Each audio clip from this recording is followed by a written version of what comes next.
शुभ संकेत और राजयोग केवल करें उचित कर्मयोग। भाग्य आपको कुछ अच्छा देने वाला हो तो उसकी शुरुआत सदैव कठिन चीज़ों से होती है। साथ ही भाग्य आपको कुछ भव्य देने वाला हो तो उसकी शुरुआत सदैव असंभव चीज़ों से होती है। इस बात को तुला राशि के जातकों ने मुख्य रूप से ध्यान में लेना चाहिए। नमस्कार, मैं एस्ट्रो गुरुमा डॉक्टर ज्योति जोशी आप सभी ज्योतिष प्रेमियों का हार्दिक स्वागत करती हूँ। हम इस वर्ष का अंतिम महीना अर्थात दिसंबर 2023 महीने के राशि भविष्य को समझ रहे हैं। उसमें आज के भाग में हम तुला राशि के जातकों के लिए यह महीना कैसा रहेगा, इस पर विस्तार से वार्तालाप करेंगे। विभिन्न दृष्टिकोण से इस महीने के ग्रह स्थिति का हम शास्त्रोक्त विश्लेषण करने वाले हैं। साथ ही वीडियो के अंत में मैं आपको इस महीने करने वाला विशेष उपाय भी बताने वाली हूँ, इसलिए वीडियो को अंत तक देखना न भूलें।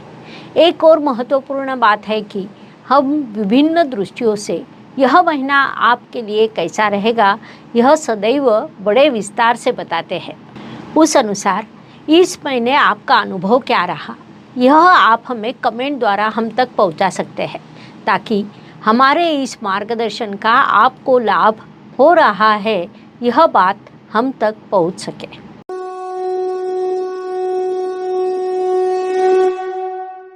व्यक्तित्व की दृष्टि से जब हम विचार करते हैं तो राशि स्वामी की स्थिति अत्यंत महत्वपूर्ण होती है। तुला राशि के स्वामी शुक्रदेव राशि में ही विराजमान है, जो अत्यंत शुभ बात मानी जाती है। महत्वपूर्ण बात है कि उनके द्वारा राशि में मालव्य योग निर्माण हुआ है, जो पंच महापुरुष योगों में से एक अत्यंत बड़ा राजयोग माना जाता है। 25 दिसंबर तक वे आपकी राशि में रहेंगे। यह बात आपके लिए अत्यंत सकारात्मक कही जा सकती है। व्यक्तित्व समृद्ध होना, पैसा प्राप्त होना, समाधान सम्मान प्राप्त होना, ऐसी कई चीज़ें आपके साथ होगी, जिस कारण दिसंबर महीना आपके स्मरण में अवश्य रहेगा। हर चीज़ का आनंद लेना यह इस महीने की आपके लिए एक और विशेषता होगी, इसलिए आपने इस काल का सदुपयोग करना चाहिए। धन परिवार वाणी की दृष्टि से विचार करें तो तुला जातकों के लिए ये महीना अत्यंत लाभकारी कहा जा सकता है, क्योंकि आपके धनेश और लाभेश का गठबंधन धन स्थान में हुआ है। इससे अधिक शुभ योग दूसरा हो नहीं सकता। धन लाभ के विभिन्न अवसर निर्माण होना, कई मार्गों से धन लाभ होना, फिर चाहे वह जमीन से हो, किसी प्लॉट से हो, शेयर्स, लोहे की कोई वस्तु हो, इस प्रकार विभिन्न मार्गों से आपको धन लाभ प्राप्त हो सकता है। ये महीना आपके लिए धन लाभ के, परिवार वृद्धि के अवसर लेकर आने वाला है। साथ ही आपकी वाणी में अधिक प्रगल्भ होने वाली है। वाणी में मिठास, बुद्धिमत्ता और ज्ञान का एक सुंदर समन्वय होने वाला है। उससे आपको अत्यंत सुंदर प्रभाव भी प्राप्त होने वाले हैं, इसलिए इस काल का पूरा उपयोग कीजिए। पराक्रम एवं परिश्रम की दृष्टि से विचार करें तो तुला जातकों के लिए यह महीना सम्मिश्र परिणामों का कहा जा सकता है, क्योंकि आपके परिश्रम स्थान में भाग्येश विराजमान है। साथ ही परिश्रम के कारक गुरुदेव से उनका नवपंचम योग भी हुआ है, अर्थात परिश्रम की दृष्टि से आप 13 तारीख तक उचित परिश्रम करेंगे। उसके बाद आप में थोड़ा आलस आ सकता है, लेकिन महीने के अंत में पुनश्च आपके परिश्रम को गति प्राप्त होगी। उचित कार्य कर आप सफलता की दिशा में मार्गक्रमण करेंगे। कुल मिलाकर परिश्रम की दृष्टि से इस काल में आपको सम्मिश्र परिणाम प्राप्त होंगे, इसलिए आप पूरा ध्यान परिश्रम की ओर ही दें, यह सलाह आपको दी जाती है। वास्तु, वाहन, भूमि, सुख शांति की दृष्टि से विचार करें तो तुला जातकों के लिए ये काल अत्यंत शुभ रहेगा, ऐसा हम कह सकते हैं, क्योंकि इन सभी की दृष्टि से अत्यंत सुंदर योग आपके लिए इस काल में निर्माण होने वाला है। कई बार क्या होता है कि राशि स्वामी बलवान हो तो अन्य ग्रह भी सहयोग करने लगते हैं। साथ ही अन्य ग्रहों से थोड़ा सहयोग कम हो, लेकिन बलवान राशि स्वामी सफलता को खींच कर लाता है। आपके राशि स्वामी द्वारा इस महीने पंच महापुरुष योगों में से एक मालव्य राजयोग का निर्माण हुआ है, जिस कारण अन्य शुभ योग भी आपके लिए निर्माण होंगे। उसमें वास्तु योग है, वाहन योग है, आपको मातृ सौख्य मिलने वाला है, घर में सुख शांति रहेगी। कुल मिलाकर यह महीना आपके लिए बड़ा सकारात्मक एवं शुभ कहा जा सकता है, इसलिए आपने इस काल का पूरा उपयोग करना चाहिए। शिक्षा, संतति, प्रणय की दृष्टि से विचार करें तो तुला जातकों के लिए यह महीना शुभ कहा जा सकता है। विशेष रूप से मैकेनिकल, फार्मेसी, मैनेजमेंट, इन 3 क्षेत्रों में पढ़ाई करने वाले विद्यार्थियों के लिए यह काल अत्यंत लाभकारी कहा जा सकता है। प्राथमिक शिक्षा या उच्च शिक्षा के विद्यार्थियों के लिए इस काल में प्रगति के कई अवसर निर्माण होंगे, लेकिन पोस्ट ग्रेजुएशन करने वाले विद्यार्थियों को थोड़ा अधिक परिश्रम करना पड़ेगा। अन्यथा शिक्षा की दृष्टि से यह काल आपके लिए अत्यंत शुभ रहेगा। उसके आपने पूरा लाभ उठाना चाहिए, क्योंकि पढ़ाई में जो प्रगति होती है वह दीर्घकालीन लाभ प्रदान करती है। इस बात को आपने मुख्य रूप से ध्यान में लेना चाहिए। स्वास्थ्य, कर्ज, प्रतिस्पर्धी शत्रुओं की दृष्टि से विचार करें तो तुला जातकों के लिए यह महीना लाभकारी कहा जा सकता है। इस काल में आपका स्वास्थ्य अच्छा रहेगा। जिन्हें कर्जे की आवश्यकता हो उन्हें वह सरलता से प्राप्त होगा। शत्रु स्वयं पीछे हट जाएंगे। प्रतियोगिता में आपके लिए सफलता के अवसर बढ़ेंगे। कोर्ट कचहरी में किसी केस पर आपका कामकाज शुरू हो और आपका पक्ष उचित हो तो रुझान आपके पक्ष में आने की संभावना अधिक रहेगी, इसलिए उस दृष्टि से अधिक प्रयास करना चाहिए। संक्षेप में इन सभी दृष्टियों से यह महीना आपके लिए लाभकारी रहेगा, उसका आपने पूरा उपयोग करना चाहिए। नौकरी एवं व्यवसाय की दृष्टि से विचार करें तो तुला जातकों के लिए यह महीना बड़े परिश्रम का कहा जा सकता है। इन दोनों मोर्चों पर आपको परिश्रम के बाद सफलता प्राप्त होने वाली है।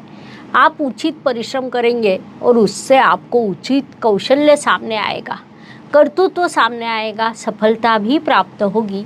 इसलिए नौकरी एवं व्यवसाय, इन दोनों मोर्चों पर आपको सकारात्मक कालखंड प्राप्त होने वाला है, उसका आपने पूरा लाभ उठाना चाहिए।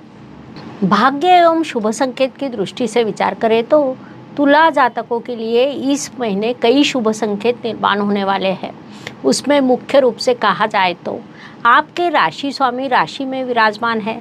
महत्वपूर्ण बात है कि उनके द्वारा राशि में मालव्य राजयोग का निर्माण हुआ है, जो पंच महापुरुष योगों में से एक अत्यंत सुंदर महत्वपूर्ण राजयोग माना जाता है, जिस कारण हम उसे अत्यंत बड़ा राजयोग कह सकते हैं। साथ ही आपके कुंडली के लिए योग कारक नहीं बल्कि राजयोग कारक शनिदेव पंचम इस त्रिकोण स्थान में स्वराशि एवं मूल त्रिकोण राशि में विराजमान होने के कारण आपका राजयोग अत्यंत प्रबल हुआ है। तृतीय स्थान से भाग्येश की दृष्टि भाग्य स्थान पर है। कुल मिलाकर यह सभी अत्यंत शुभ योग है। महत्वपूर्ण बात है कि धनेश और लाभेश का गठबंधन धन स्थान में हुआ है। गुरुदेव केंद्र स्थान में विराजमान है। राहु जैसा पाप ग्रह उपचय स्थान में विराजमान है। ज्योतिष नियमों के अनुसार पाप ग्रह उपचय स्थान में शुभ फल प्रदान करते हैं। इस प्रकार ये महीना आपके लिए कई शुभ संकेतों से भरा है। उसके आपको शुभ परिणाम प्राप्त होने वाले हैं, इसलिए इस काल का पूरा उपयोग कीजिए। कर्म की दृष्टि से विचार करें तो इस महीने तुला जातक अत्यंत कर्म प्रधान रहेंगे। अपने कर्तव्यों को पूरा करना यह आपकी भूमिका रहेगी, लेकिन आपका निजी ध्यान मौज मस्ती, पसंद नापसंद, मनोरंजन की ओर अधिक रहने के कारण कर्म को आप नज़रअंदाज करेंगे। अन्य सभी दृष्टियों से आपके लिए यह काल सकारात्मक है।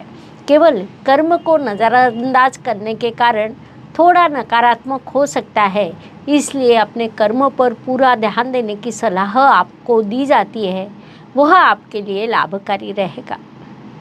लाभ की दृष्टि से विचार करें तो लाभ का अर्थ इच्छा पूर्ति होता है। इच्छा पूर्ति के स्थान पर शनिदेव की दृष्टि है, जो आपकी कुंडली के लिए राजयोग कारक माने जाते हैं। साथ ही लाभेश धन स्थान में विराजमान है, जिस कारण इस काल में आपको धन लाभ अवश्य प्राप्त होगा। लाभ के कई अवसर आपके लिए निर्माण होंगे, इसलिए इस काल का आपने पूरा उपयोग करना चाहिए ताकि अधिक से अधिक लाभ आपको प्राप्त हो सके। व्यय एवं परदेश गमन की दृष्टि से विचार करें तो इस महीने आपके लिए लाभ का प्रमाण अधिक होने के कारण खर्च का प्रमाण सामान्य रहेगा या आप खर्च का अधिक विचार नहीं करेंगे। अर्थात कई खर्च अप्रत्याशित रूप से भी निर्माण हो सकते हैं।